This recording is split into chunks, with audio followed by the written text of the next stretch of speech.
This map had been drawn in 1513 by a Turkish admiral, Admiral Piri Reis.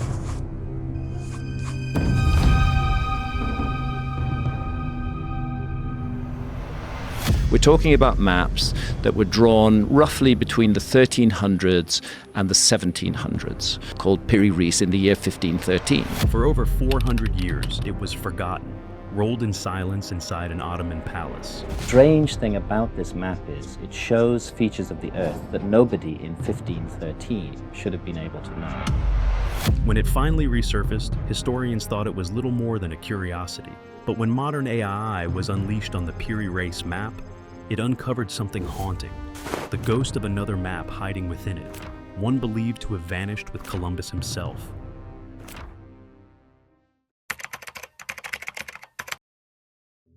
The map that shouldn't exist.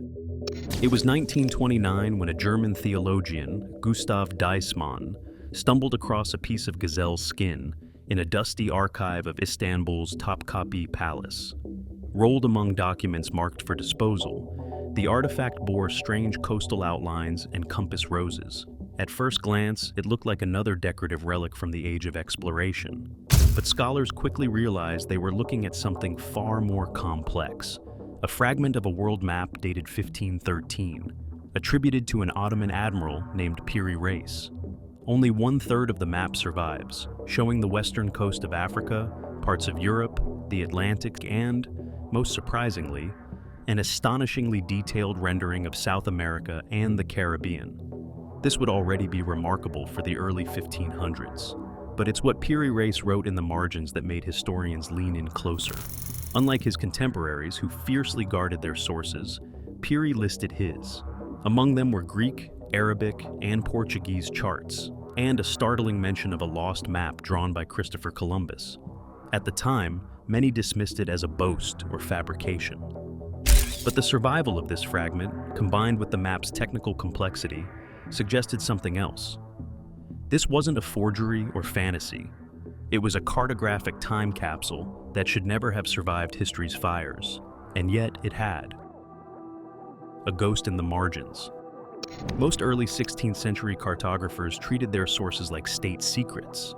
Maps were currency in the age of empire, tools for dominance, trade, and war. Sharing them openly would be like handing your rivals the keys to the world. But Piri Reis defied that convention. In careful Ottoman Turkish script, written directly into the margins of his 1513 map, he laid bare his methodology. He cited around 20 different source documents, ancient Ptolemaic texts, Portuguese charts from explorers of India and China, even one Arabic map. But then came the line that stopped historians cold. He explicitly mentioned using a chart drawn by Christopher Columbus. It was the kind of claim that almost begged to be dismissed. No surviving maps by Columbus exist, not one, despite 4 transatlantic voyages between 1492 and 1504. Every chart he supposedly drew was lost, whether to fire, deterioration, or deliberate concealment. So when Piri Reis casually referenced a Columbus map in his work, scholars wondered if it was merely bravado. Was he name-dropping to elevate his creation in the eyes of Sultan Selim I?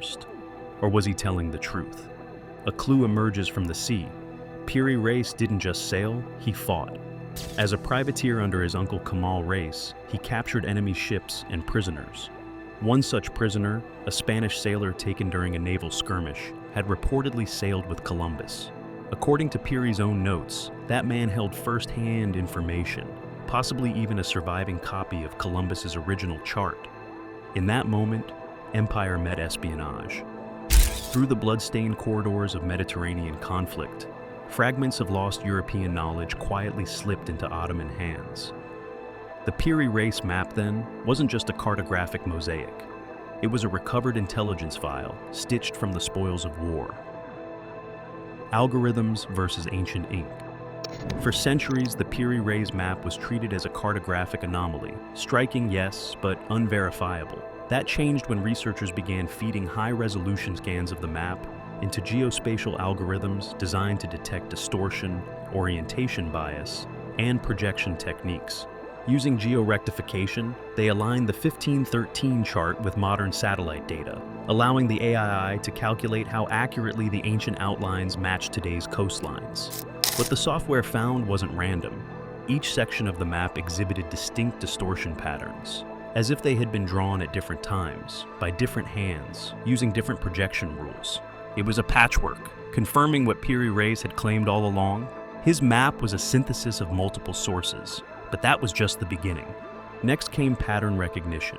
AI models cross-referenced thousands of historical maps, searching for coastline shapes, naming conventions, and replication errors. When it reached the Caribbean section of the Piri Reis map, the results triggered an academic jolt. The configurations didn't match any other known surviving maps from that era. Hispaniola, for example, appeared grossly oversized and rotated, but in a way that matched medieval depictions of Cipangu, the name Columbus believed referred to Japan. The island's western coast was absent, precisely the area Columbus never explored. Every omission was historically accurate. Every distortion aligned with Columbus's assumptions. Even the place names traced back to Columbus's first and second voyages. Indigenous Taino terms transcribed in Arabic script. It was a ghost map, made of shadows and guesses, but grounded in first-hand navigation. By digitally dissecting these fragments, the AAI reconstructed the invisible, the very logic of a dead navigator's mind. In doing so, it didn't just validate Piri Reis's notes. It resurrected something thought permanently lost, the cognitive DNA of Christopher Columbus's vanished cartography.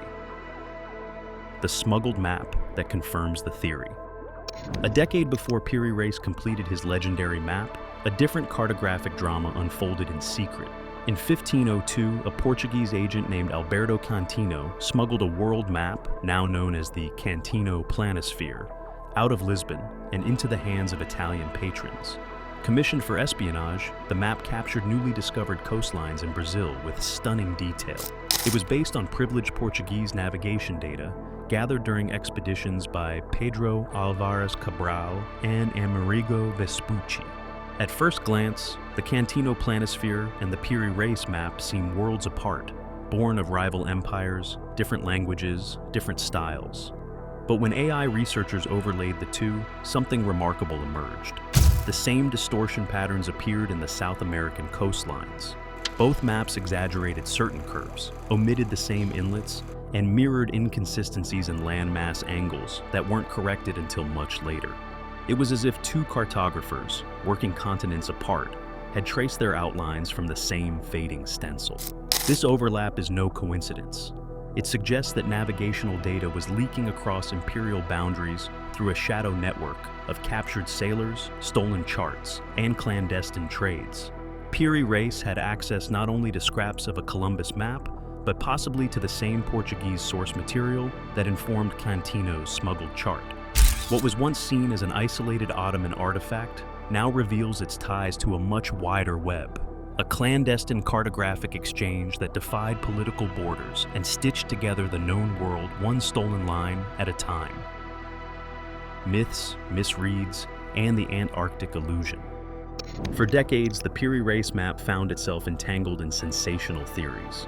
One of the most enduring myths claimed that the map showed the coastline of Antarctica without its ice cap, an idea that suggested either time-traveling cartographers or lost civilizations with aircraft.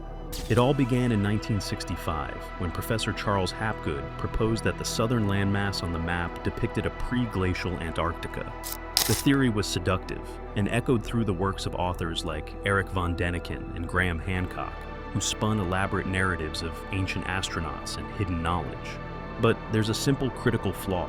The landmass in question connects seamlessly to South America with no separation, no Drake Passage, no continental break. In reality, the southernmost feature shown is the Brazilian coast near Cananea, thousands of miles from Antarctica.